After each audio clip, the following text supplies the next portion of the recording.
Okay, it is the top of the hour. So, without any further delay, we're going to go ahead and get started. You are certainly in the right place at the right time. I'd like to take this opportunity to welcome you on behalf of Sofia University and the Costa Mesa Chamber of Commerce. Welcome to building a culture of regard and curiosity in your business community. My name is Dr. Dale Gooden, and I have the privilege and the pleasure of being your facilitator today. Just a little bit about me. I am faculty in the Doctor of Business Administration and the Doctor of Business Administration Chinese program at Sofia University. And in addition to that, I am a consultant in the healthcare space, and I have been in higher education for about 15 years and consulting in the healthcare for about 20 years. So we're going to go ahead and get started. I'm assuming everyone can hear me okay, and you can also see the PowerPoint presentation okay. So without any further delay, we're going to go ahead and get started. Um, and I think that, the topic that we're covering today is a very timely topic. Although we live in a world of global commerce, of electronic e commerce, if you will, still those local relationships, being able to uh, connect with people right there within the business community often builds those lasting relationships that we can then scale into larger business opportunities, perhaps across city lines, county lines, state lines, and then finally taking your product or service globally if that's part of your business plan. And so I'd like to start this conversation with leadership. And certainly there are many different um, ideas and definitions about leadership. But ultimately, when we talk about promoting respect and empathy, it starts with good leadership and it starts with recognizing the importance of respect and empathy when building those relationships. Uh, when we talk about strategies for fostering respectful communication, it starts with interaction between colleagues and between contemporaries there within the business environment. And it also includes empathy. And that means that you understand the perspective and the business issue and the business problem from the other person's perspective.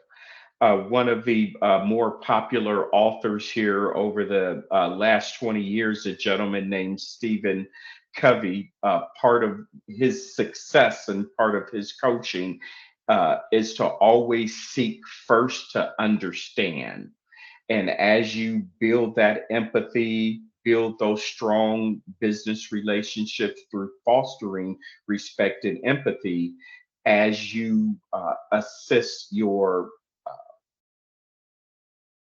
business colleague in achieving their goals, then you in turn will achieve your business goals as well. And there certainly is academic research that will support this position. We found here just various studies that the significance and respect and empathy within the business relationships will maintain a strong culture and a strong relationship. Moreover, the benefits of a supportive relationship will include inclusive behavior and supportive behavior.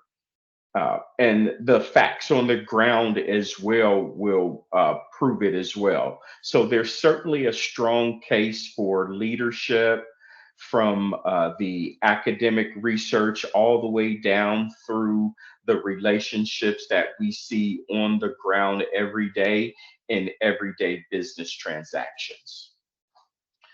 So, when business leaders and business owners, entrepreneurs, when we come together in community, we come together in professional associations.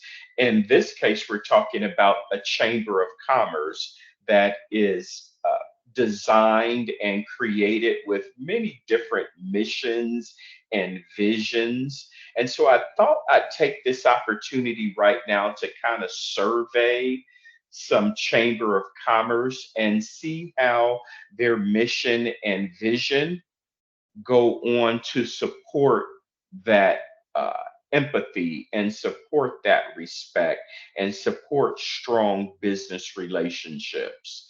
For example, the Austin Chamber of Commerce, part of their mission statement is to help businesses succeed in partnering with members to provide leadership that strengthens the economy and conveys the community and also promotes collaboration so people can live, work, and thrive together in the city.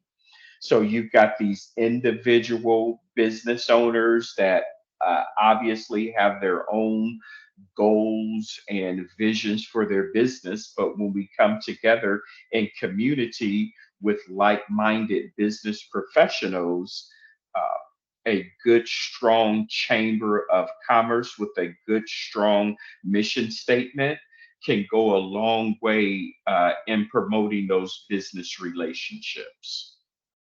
Same thing with the Greater Boston Chamber of Commerce, and that's probably one of the more popular and more visible chamber across the country here. And I thought this part of their vision really resonated with me that they want to invest in the talent through comprehensive leadership development and offering these connections so leaders can grow stronger and lead both inside and outside of the office. And you're noticing a common theme here, right? You're noticing that business leaders come together in community, in professional community under the Chamber of Commerce, so like minded people can gather together and promote business growth through leadership development, through resource allocation, and through overall mutual support.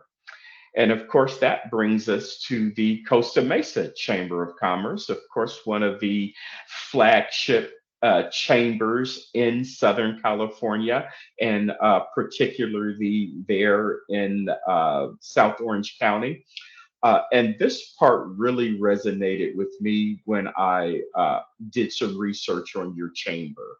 The goal of the chamber is to make our city a great place to do business and serve the community in a meaningful way. And so when I hear that, that really resonates with me because inherent in that statement, at least from my perspective, is a great place to do business. And when I hear that, I hear business friendly policies. I hear business friendly relationships. I hear an environment that's fostered with support, respect, and empathy, really embracing the topic that we are discussing today. But it's not just about business, because then your mission spreads out into the community. Because after all, businesses are part of the community and oftentimes a significant part of the community, bringing vital goods and resources to the community. Oftentimes, businesses in the community will offer sponsorships and offer other types of promotional ways to endear themselves to the community, whether that's supporting a little league team or donating to a local charity, if you will. So I love how the Costa Mesa Chamber of Commerce has been able to brace not only the best uh, in leadership, but by extension, bringing that out to the community as well, and doing it in a meaningful way as well. So let's look at some techniques that you can use and you can incorporate there as a business community. And I would not be surprised if you weren't already practicing these techniques. What I have found in all of my years of business, I'm also a business owner. I have a consulting agency. And then, of course, I have been teaching at the MBA level and at the DBA level now for well over a decade. And what I find is that in high functioning communities and in high functioning associations, such as the Chamber of Commerce, for example, you're already practicing these best practices. You may not necessarily have a title on them, or you may not necessarily have the textbook definition, but what you'll find here is that a lot of these practices you are probably already mirroring, which again leads to individual business success and then ultimately being able to achieve that greater mission and that greater vision of the chamber, which is to make the city a great place to do business and by extension, a great community. And that starts with perspective taking, right? Seeing it from the other person's perspective, empathy, if you will. And that looks like many different things to many different people. I was in a class recently on the campus at Sofia University, and we were talking about a scenario where you've got two groups of stakeholders, and both groups of stakeholders have interest in a particular product, and we're going to call it an orange. One of the groups in the scenario had a real good interest in the flesh of the orange, whereas the other group had the interest in the rind of the orange. And of course, neither group knew the other interest of the other. And so then there's several rounds of negotiation and several rounds of dialogue to determine the equity split between this finite resource, this scarce resource, which we'll just call it a bushel of oranges. Well, to make a long story short, the groups that get it right are the groups that are able to kind of set aside their goal and see the goal and the vision of the other group. And as they do that, the solution really begins to become clear, because the one group determines, well, we only need the flesh of the orange, so we can take all of the flesh, and then you can take all of the rind. And both groups have a win-win situation. Both groups get 100% of what it is they need to thrive within their community. But that can only happen through taking the perspective of the other group or of the other person. And then, of course, regular dialogue goes hand in hand with that, doesn't it? Because without that dialogue, without that regular engaging, I keep going back to Stephen Covey here, seeking to understand. First, seek to understand. And as you seek to understand through that dialogue and through open, honest dialogue, then that certainly will go a long way in promoting both empathy and respect. And hey, celebrate diversity. And diversity looks like a lot of different things. Diversity can look like the difference between a large business or a small business. And some of uh, the goals and motivations of a small business will look a lot different than the larger businesses within the city or within the chamber.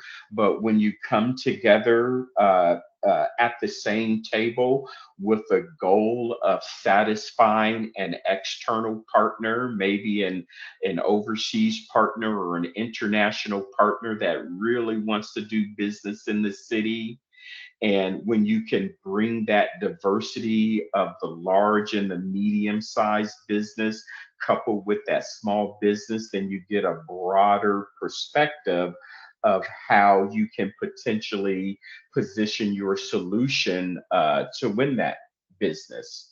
And then, some of the traditional ways that we think about the diversity would be ethnic diversity, gender diversity, ability to diversity. The way that I like to think about it is your business unit or your business function needs to mirror whatever the society or whatever your customer base looks like. So if you are doing business and you've got a certain uh, demographic or you've got a certain profile that exists within your customer base or that exists within the community that you're doing business or that you plan on doing business, how wonderful would it be if your workforce mirrored that of the community that you're serving? So when we talk about diversity, I want you to think past some of the traditional ideas that we talk about when we talk about diversity and inclusion. I think that topic has kind of been hijacked here over the last probably couple of years, and the meaning is starting to get skewed a little bit. Diversity can be considered anything or anyone or any idea that doesn't think like you think or doesn't act like you act or doesn't look like you look, if you will. As you begin to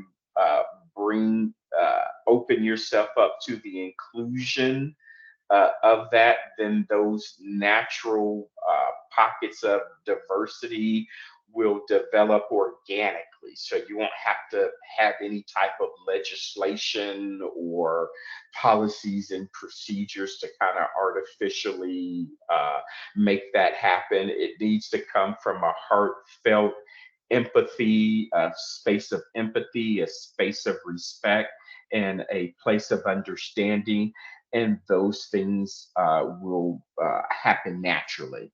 It's only when we don't do it from a heartfelt space where it starts to look a little fuzzy, if you will. So there's some examples out there, and these are some best practice examples that I'm sure that you are familiar with in some capacity.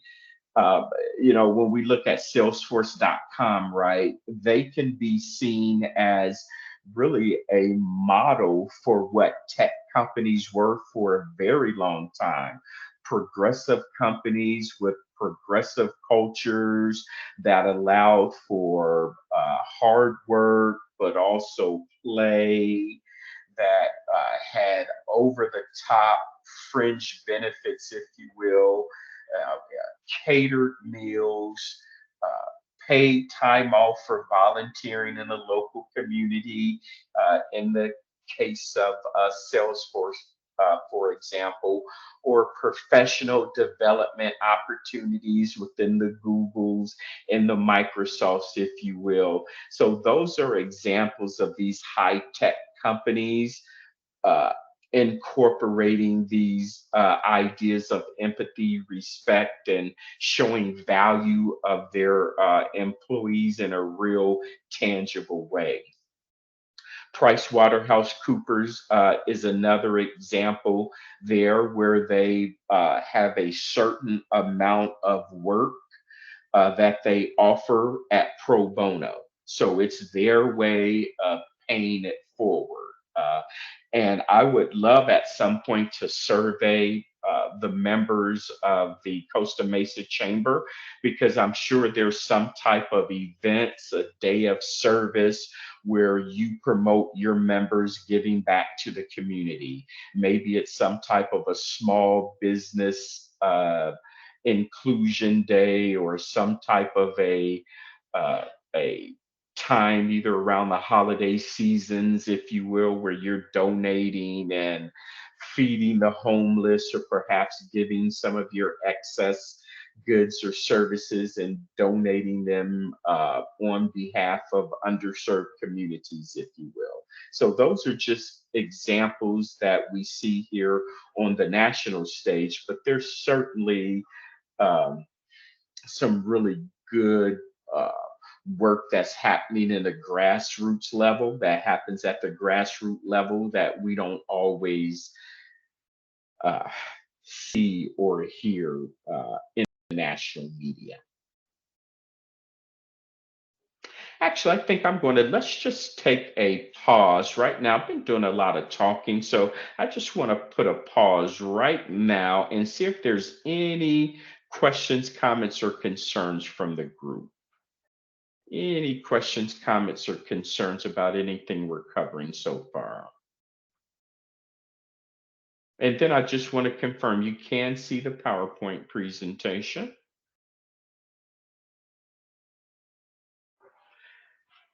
And if you do have any questions and you don't want to speak up, you can feel free to type them in the chat if you have any questions.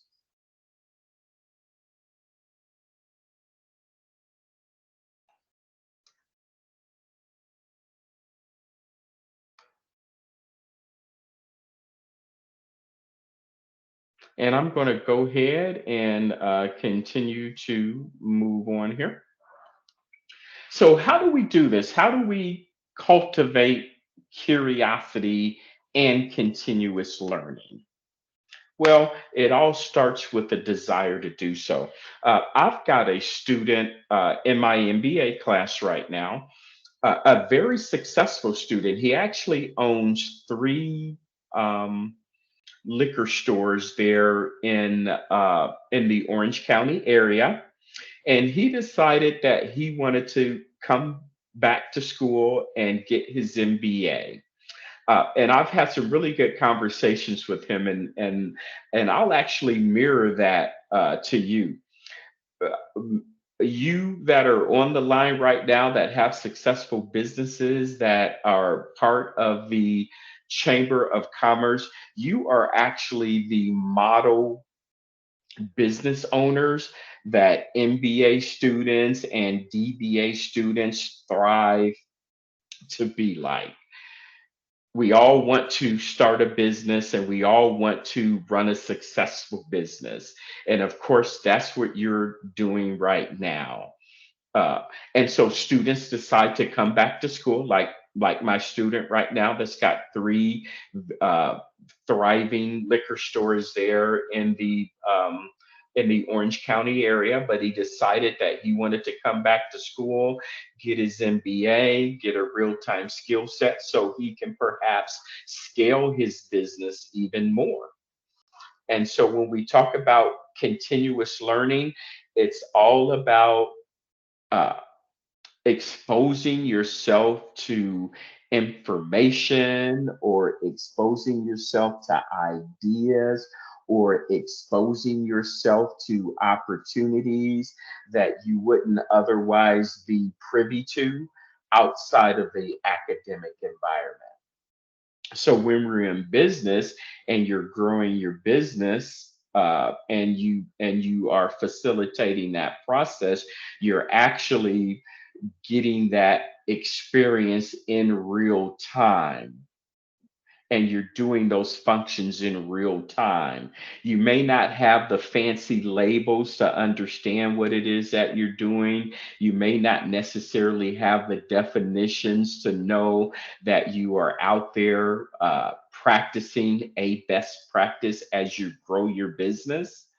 And so you go back to school, or you come back and you get your MBA, or you come back like I did and got a professional doctorate degree, because you know that if you doing this good without that MBA or without that DBA, how much more effective and efficient can you be when you now incorporate the bench research, understand the frameworks and the models for growing successful businesses, learning those best practices that other entrepreneurs and business owners have used, those tried and true business practices that have been practiced for over 20 or 30 years, that have led to some of the most successful businesses uh, on the planet right now. And I can't help but to think about Jeff Bezos right now, and think about Amazon. If we were to turn the clock back to the end of the last century, I would suspect that Amazon was in a place similar to maybe where some of your businesses are right now.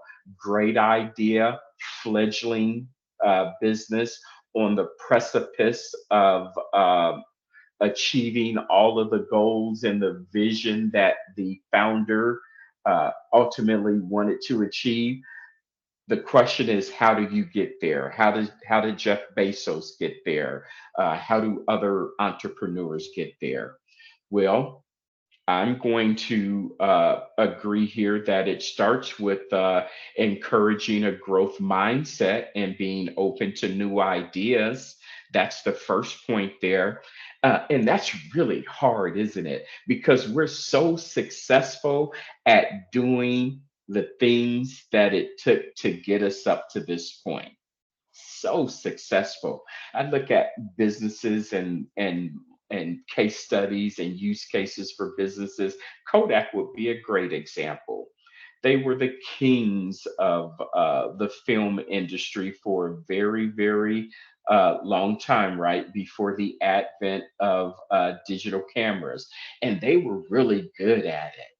But what if someone went to Kodak and tapped them on the shoulder and said, "You know what? In 10 years from now, the manual film and the film industry there, the camera industry, is going to completely change, and everything's going to be digitized. And the quality of digital SLRs will exceed the quality of the current environment." I'm sure the executives probably knew that information. They probably had that information, but it is so hard to be open to change and to allocate precious resources to new ideas, research and development of these new ideas. But that's what it takes.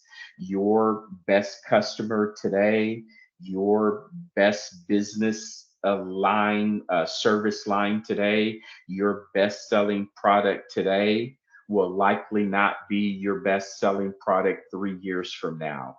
Your best selling product 3 years from now may not even be on your radar right now, may not even be in existence right now with all of the dynamic change that we're seeing in the environment. So think about that.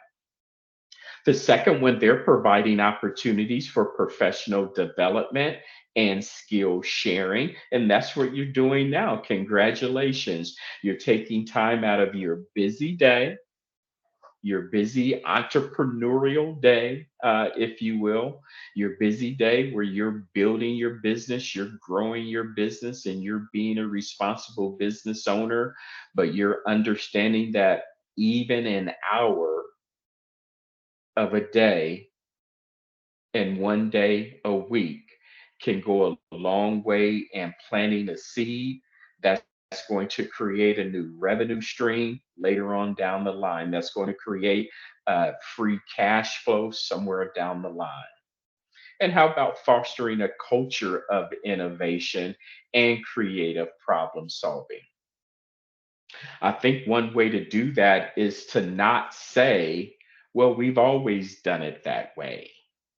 That's probably the enemy of innovation and the enemy of creative problem solving.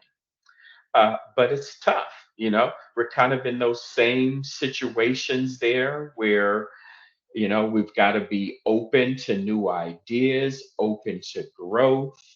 We have to be in a situation where we're giving ourselves a real time skill set in order to foster those ideas so we can then be open to the innovation and open to the creative uh, problem solving.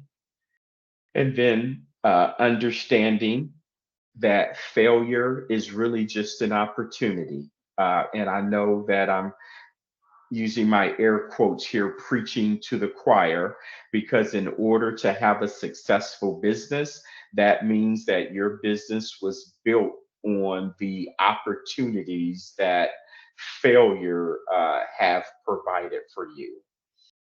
And so when we look at entrepreneurs and successful entrepreneurs, and when we're together in these circles and we're rubbing elbows and we're networking and building business relationships, if you will, we know intuitively and inherently the struggle of the person on the other side of the room. And it wasn't about the many times that that person potentially failed, but it was about the last time that they recovered from their failure, which created the seed perhaps for the successful business that they have today and that they are promoting within that environment. And just like any other very important metric, all metrics must be measured. And we'll talk a little bit about how we're going to measure that. Okay, good. Thank you so much for the feedback. I really appreciate that. I'm going to type a question in here. And I want you to feel free to pipe in on the question, and I'm going to come back to that question. I'm going to come back to your answers here, and we'll do some brainstorming and see if we've got a meeting of the minds.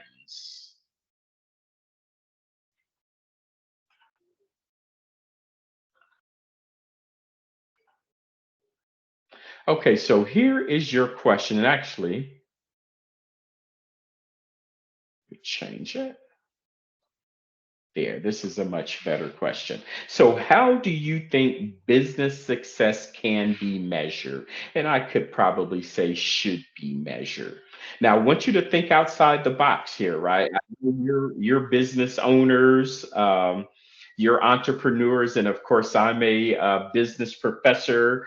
And so, I want you to come away from the traditional answers, right? The traditional way that you may want to answer that question. And I want you to kind of think about some outside of the box ways that we can measure business that's beyond maybe some of the traditional ways that we measure business.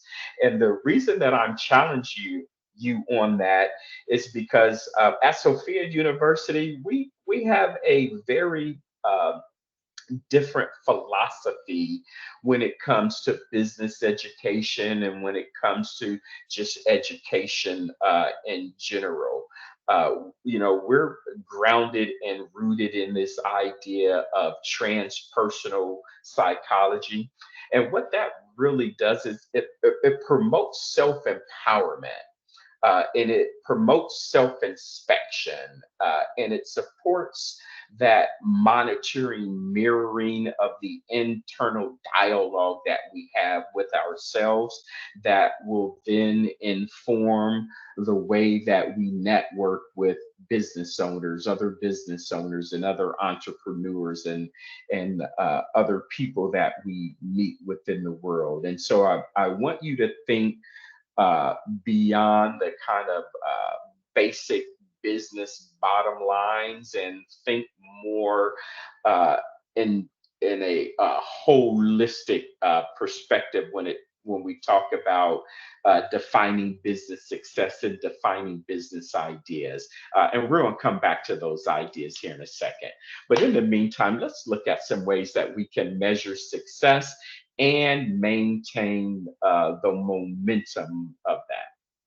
And that it starts with metrics, right? So establishing whether it be a scorecard, a balanced scorecard, or some other type of metric there, key performance indicators that you decide these are going to be based on your business goals.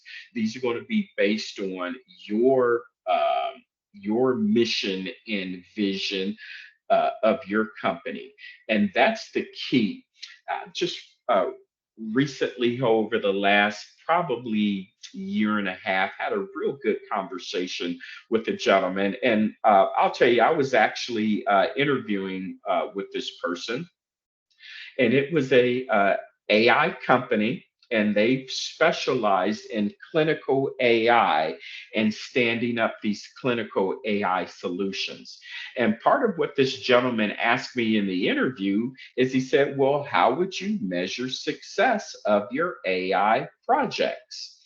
And I commenced to give him the answer, but he cut me off in mid sentence, and it really wasn't that dramatic. And he says to me, "Well, we need to use the XYZ measurement, or I like to use the XYZ measurement." And that XYZ measurement was a measurement that was promoted by the PMI, the Project Management Institute. Absolutely nothing wrong with that measure, but it was a generic measure. And what I really wanted to say to this person, and had I had another opportunity to speak to him about it, I would have told him, and just like I tell other people, your metrics and your measures for success has to be rooted and grounded within your own vision, within your own goals, right? It can't be an abstract measure pulled from the PMI or pulled from some other type of external criteria. Your success measures need to be rooted and grounded within the mission, vision, and goals of your company. And as you begin to do that, then yeah, we definitely want to benchmark your success against external benchmarks, particularly those companies that are best in class within your market. But start with making sure those initial metrics are rooted and grounded within your own business practices. Okay.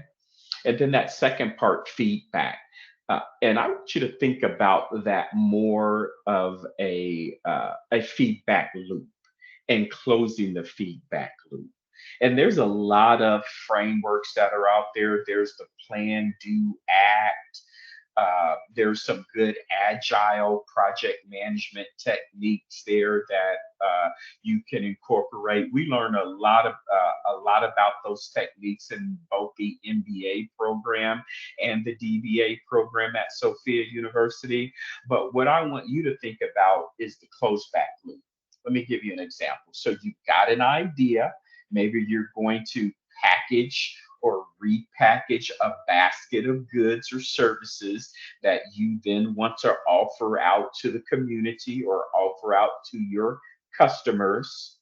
And when you offer that, then there's got to be a feedback loop where you're hearing back from the customers, where you're hearing back from various stakeholders within that supply chain in order to monitor every step of that process.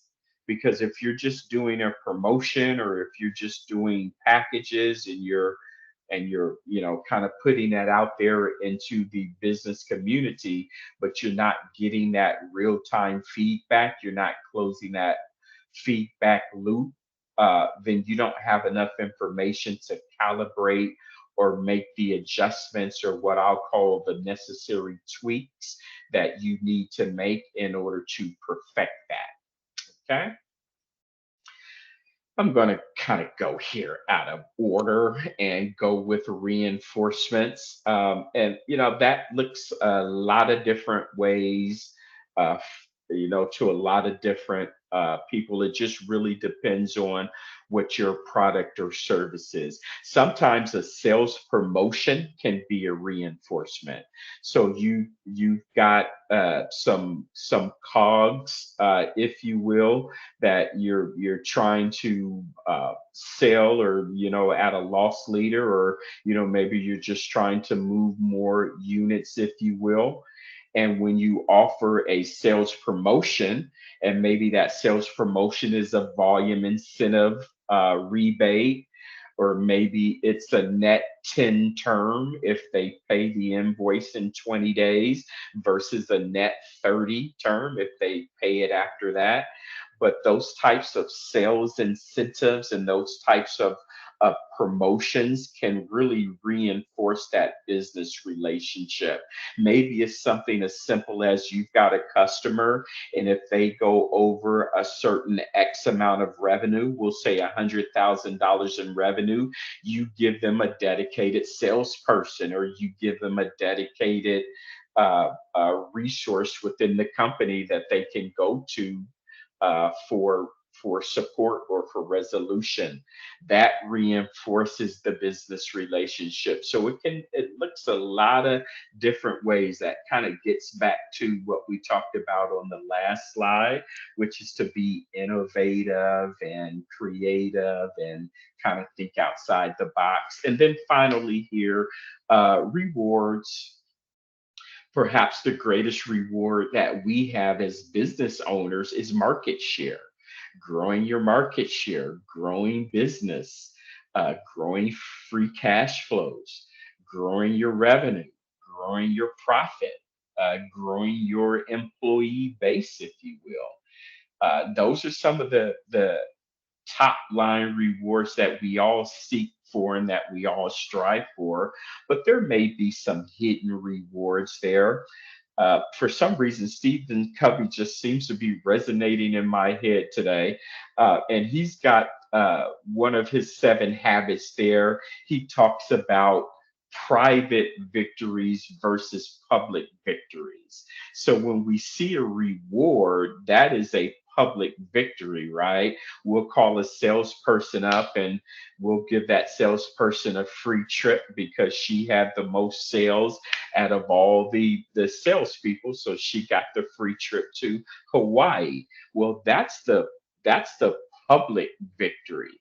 The private victory is when she was going around knocking on doors and canvassing the business community, or getting on the phone and cold calling, if you will, or closing deals, getting purchase orders and credit cards, if you will. So those rewards, you want to reward both at the private and at the public.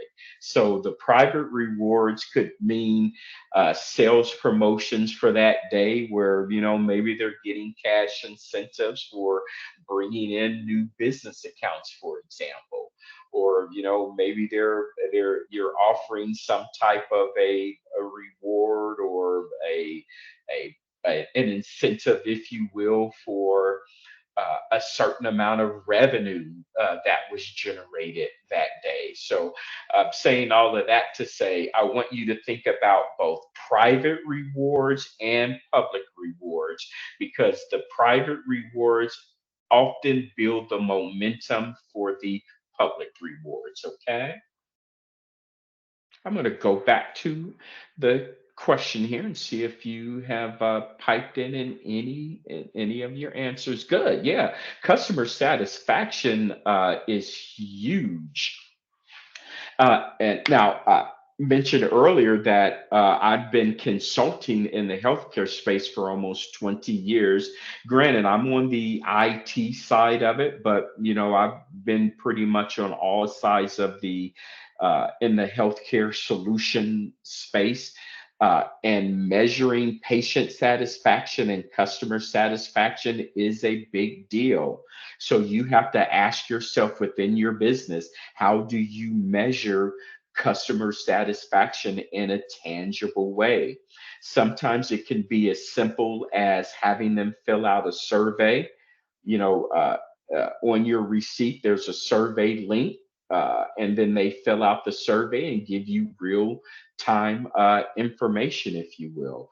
Other companies, when you're in the e-commerce environment and you exchange goods and services, maybe you get a link in a couple of days that will ask you to rate your product or to rate your experience.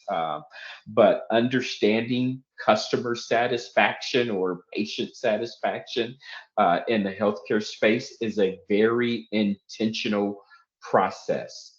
Just because your customers continue to patronize your business and they are repeat customers doesn't mean that they are completely satisfied to the level that you may be able to retain them in the event something doesn't happen the way that they want to.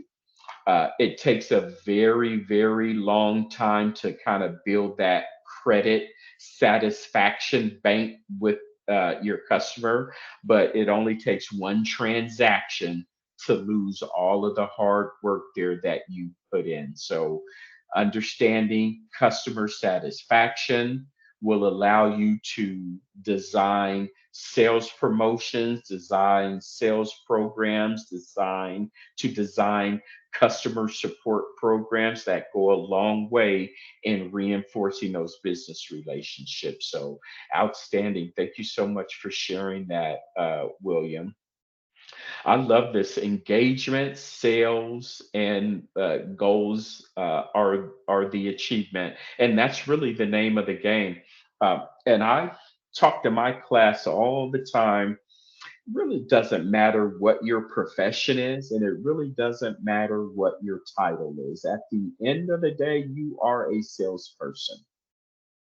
You can be the president of the United States, for example, right? Your job is to sell the legislators on your promotion, on your laws, on your ideas that you want them to vote on successfully, if you will. So, you can. It doesn't matter what you are. If you're, you can be the greatest entertainer of all time, if you will, right?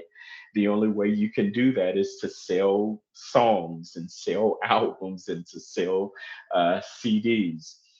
You may say, well, Dr. Gooden, you're a professor. How are you a salesperson? Well, I'm a salesperson every day because I have to sell my students on reading those textbooks, reading those peer-reviewed journal articles, but more importantly, taking those best practices that you have learned in the classroom and implementing them on the job right away, bringing those best practices straight from the classroom right to the business environment, right?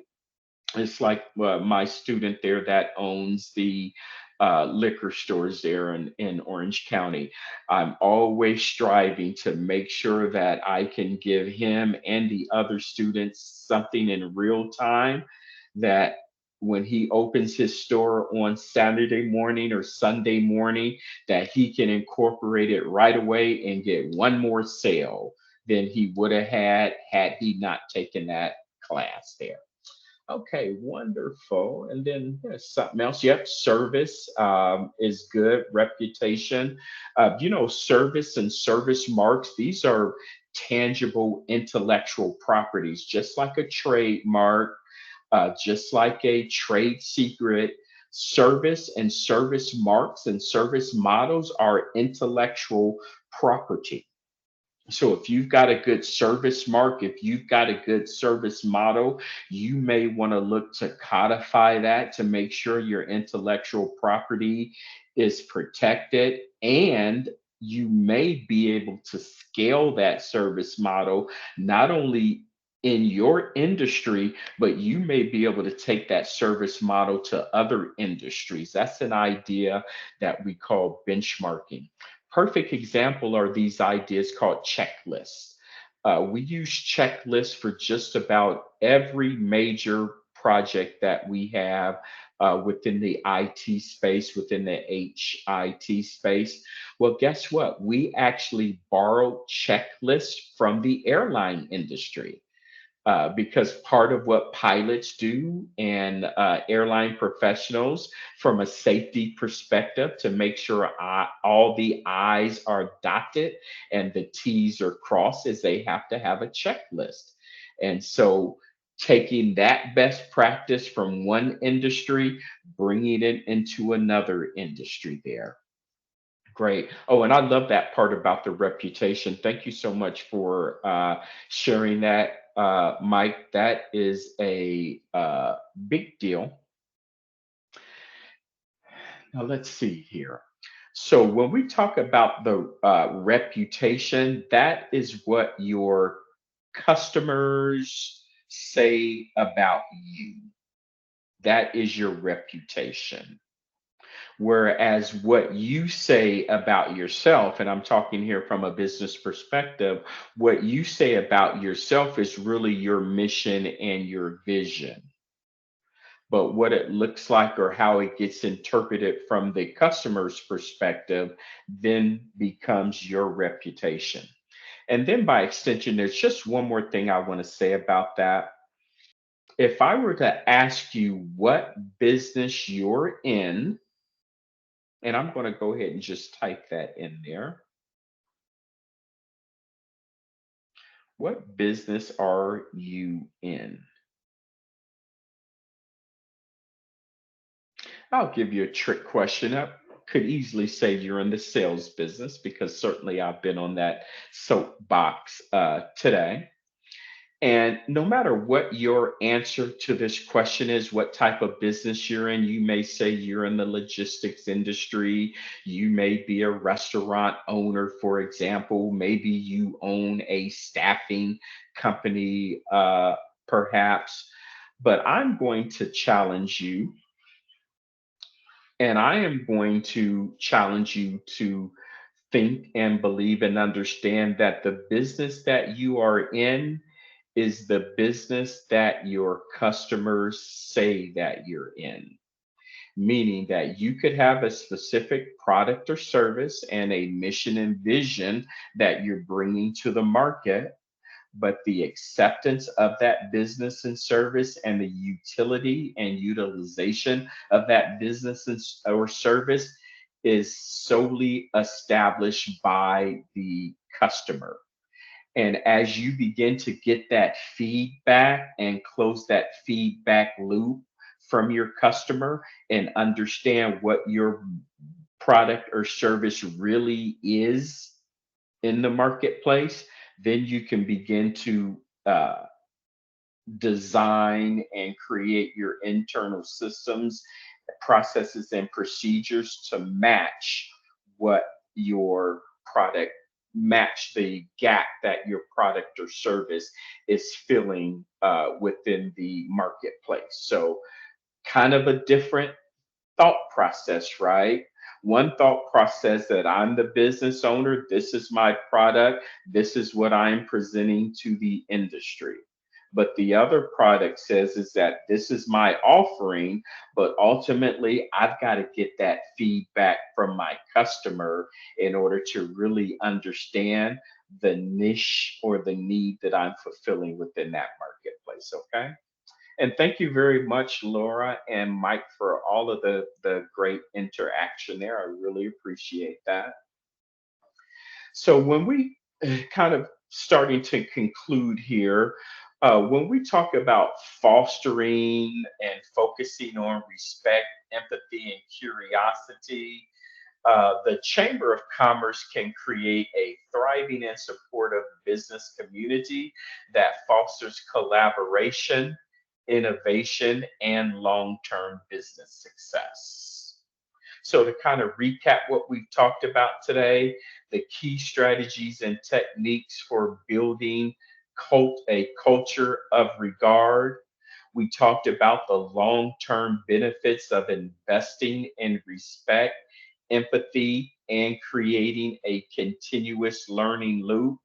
And then the call for action is for the chamber, decision makers there at the chamber to really engage business leaders, engage fellow members there of the chamber in order to promote continuous learning, promote diversity, promote inclusion, and promote a overall environment of respect, curiosity, empathy, and understanding.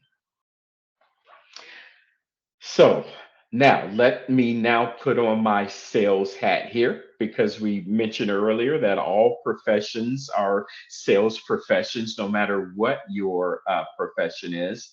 But in this case, I want to talk to you about the DBA program. I know some of you probably come to the table with very impressive backgrounds. Many of you probably have master's degrees, or your experience is certainly equivalent to a master's degree.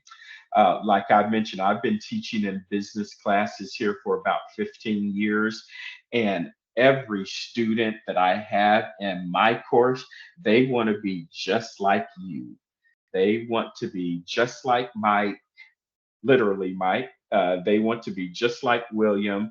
They want to be just like Steve, just like Alan, just like Julian, they just like Carrie, they want to be successful business owners.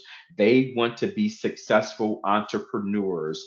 They decided that going back, getting an MBA or getting a DBA will give them that skill set that's going to take them to the next level.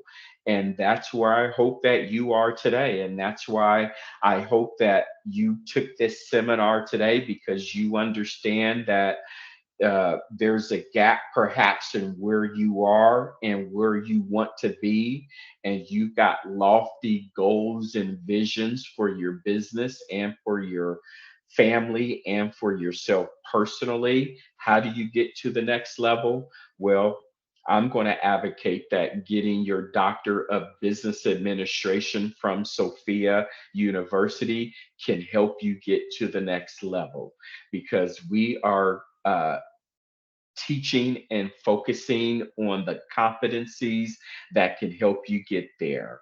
Leadership. We certainly have been a recurring theme here in our topic today. It's something that's tangible. I always like to say we may not be able to give a great definition for leadership, if you will, but we know what it looks like when we see it. And then how about solving complex challenges? We are in a global environment. I'd love to think that your local business owners in a local chamber of commerce in a local city called Costa Mesa, that's just not the case. You are part of a global infrastructure. The the products and services that you utilize in your business are sourced nationally and globally. I know you probably already see yourself that way, but if you don't, start to see yourself as part of this global commerce because you are. And as you begin to expand your business across these artificial geographical barriers, issues become more complex. I don't have to tell you that, though. I know you face it every day. Building community, not just the local community, the global community. There's so many growth opportunities right now that exist outside the United States, and that's probably going to be our main area for growth and development as a country. Is not within the borders of the United States, but is to export our ideas, export our processes, export our culture, export our education to the world. And there are plenty of opportunities to do that through building community. Presentations and publications are a way for you to codify these best business practices. And then not only that, uh, having access to these business practices, having access to these uh, doctoral theses or these master theses uh, that these entrepreneurs have now gone on to be founders of some of the largest companies in the world. But those ideas started with a dissertation, for example, and then that dissertation became the framework and the guideposts for the next 10, 20, or 30 years as that person built their business. We've got flexible scheduling that, of course, that will allow you to work around your family, business, and life balance. We're regionally accredited, meaning that when you get your degree from Sofia University, you can confidently sit in the boardroom and across from members that have went to any other school in the nation and know that you are just as qualified as anyone else in the room. And then finally, we've got a cadre of qualified educators, including myself. And I don't know if I mentioned that or not, but in addition to having a doctorate of health sciences with a concentration in education, I also have a master's of business administration, and I have an executive juris doctorate. And that's just really scratching the surface of the many, many different qualifications that our diverse group of professors have at Sophia University. Okay, I think that's enough there of my soapbox. I'm going to go ahead, step down off the soapbox here, and just open the floor up for any final questions, comments, and concerns. I would love for you to kind of take your phones off of mute or your headsets off of mute if you'd like, and feel free to speak up and offer any type of closing comments there that you would like. Any type of closing comments that you'd like to offer there? Hi everyone, this is Julianne Harkness. So I'm actually with the Costa Mesa Chamber of Commerce. So I just wanted to pop on and thank Dale for such a wonderful webinar today, and thank everyone for participating. We're really excited to be partnering with Sophia University on these webinar series and adding more content to our calendar, just to, as we touched upon, just continuing the education, providing resources to expand your knowledge base and just progress. And so we want to support our business community and community as a whole in these ways, and be on the lookout for more educational topics down the line. So thanks again, everyone. Awesome. Well, very much echo those sentiments. And thank you, Julianne, and to the Chamber for working with us. Really excited about being a resource for the community in Costa Mesa. Loving all the Chamber events, and we love to promote them on our social media channels as well. And for more information, www.sofia.edu, and reach out to our admissions team or anyone on our website, and we'll be happy to assist.